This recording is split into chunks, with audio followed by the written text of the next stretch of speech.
ಬಿಟ್ಟುಕೊಡಲಿಲ್ಲ. ನನಗೆ ಒಂದು ಸಲ ಏನಾಯ್ತಂದರೆ ಸದಾಶಿವ ಬ್ರಹ್ಮಾವರ್ ಅವರ ಬಗ್ಗೆ ಬರೆದಿದ್ದೆ.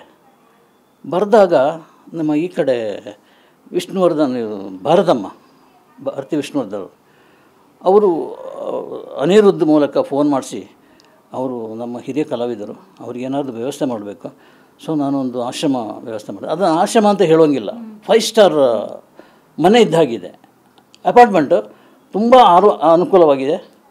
ನೀವು ಅವ್ರನ್ನ ಒಪ್ಪಿಸಿದರೆ ಧಾರಾಳ ಇದು ಮಾಡ್ಬೋದು, ಅವ್ರು ಯಾವ ಖರ್ಚು ಇಲ್ಲ, ಖರ್ಚೆಲ್ಲ ನಾವೇ ನೋಡ್ಕೊಳ್ತೀವಿ ಅಂತೇಳಿ ಭಾರತೀಯ ಹೇಳಿದರು ಅಂತೇಳಿ ಅನಿರುದ್ಧನ ಅಂತ ಹೇಳಿದರು. ನನಗೆ ಅದು ಆಗಿಲ್ಲ ಯಾಕೆಂದರೆ ಅವ್ರು ತೀರ್ಕೊಂಬಿಟ್ರು.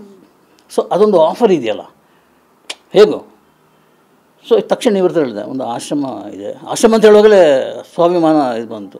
ನಾನು ಅಂತ ಎಷ್ಟು ಜನರಿಗೆ ಅನ್ನ ಹಾಕಿದವರು, 100 ಜನರಿಗೆ ಫುಡ್ ಕೊಟ್ಟವರು, 100 ಜನ ಯೋಗಕ್ಷೇಮ ನೋಡ್ಕೊಂಡವರು, ಪ್ರೊಡಕ್ಷನ್ ಆಗಿರಲಿ, ನಿರ್ದೇಶಕಿ ಆಗಿರಲಿ, ಅವರ ಗಂಡ ಸುದರ್ಶನ್, ಏನೇನೋ ಸಾಹಸ ಮಾಡಿದವರು. ಆಮೇಲೆ ಇಂಡಸ್ಟ್ರಿಯಲ್ಲಿ ಅವರಿಗೆ ಪ್ರತ್ಯೇಕವಾದ ಜಾಗ ಇದೆ, ಅಂಥವ್ರು ಹೋಗಿ ಆಶ್ರಮ ಸೇರ್ಕೊಳ್ಳೋದ ನಂತರ ಅವರಿಗೆ ಇಷ್ಟ ಆಗಲಿಲ್ಲ, ಅದು ಬಿದ್ದೋಯ್ತು.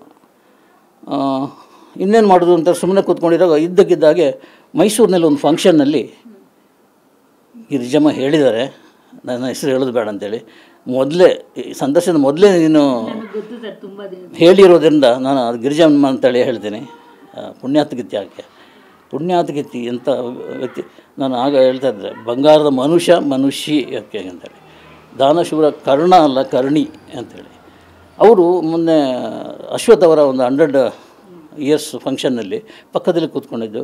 ನಿಮ್ಗೆ ಗೊತ್ತಾ ಇವರನ್ನು ನಾನು ಇಲ್ಲಿ ಆಶ್ರಮದಲ್ಲಿ ಸೇರಿಸ್ತೇನೆ ಅಂತೇಳಿ. ಯಾರನ್ನು? ಶೈಲೇಶ್ವರನ್ನು. ಹೌದಾ? ಆಶ್ರಮ ಸೇರ್ಲಿಕ್ಕೆ ಅವರು ಇಷ್ಟಪಡಲಿಲ್ಲಲ್ಲ, ನಾನು ಟ್ರೈ ಮಾಡಿದ್ದೆ ಅವ್ರಿಗೊಂದು ಬದುಕು ಕೊಡೋಣ ಅಂತೇಳಿ, ಅದು ಇಷ್ಟಪಡಲಿಲ್ಲ. ನೀವು ಹೇಗೆ ಇದು ಮಾಡಿದ್ರಿ? ಅಯ್ಯೋ ಅದೊಂದು ದೊಡ್ಡ ಕತೆ ಅಂತೇಳಿ ಆ ಕತೆ ಹೇಳಲಿಕ್ಕೆ ಶುರು ಮಾಡಿದರು. ಬರೋದೇ ಇಲ್ಲ ಅಂತ ಕೊನೆಗೆ ಅಲ್ಲಿ ಹೋಗಿ ತೋರಿಸಿ ಇದು ಇಷ್ಟು ಚೆನ್ನಾಗಿದೆ ಅಂತೇಳಿ ಕನ್ವಿನ್ಸ್ ಮಾಡಿಸಿ ದುಡ್ಡಿನ ವ್ಯವಸ್ಥೆ ಹೇಗೆ ಮಾಡೋದೇನು ಅಂತ ಆ ಆಶ್ರಮಕ್ಕೆ 10,000 ರೂಪಾಯಿ ವಿತ್ ಫುಡ್ಡು ಇದೆಲ್ಲ ಚೆನ್ನಾಗಿ ನೋಡ್ಕೊಳ್ತಾರೆ ಅಂತ ಕನ್ವಿನ್ಸ್ ಆಗಿದೆ ಗಿರಿಜಮ್ಮನಿಗೆ.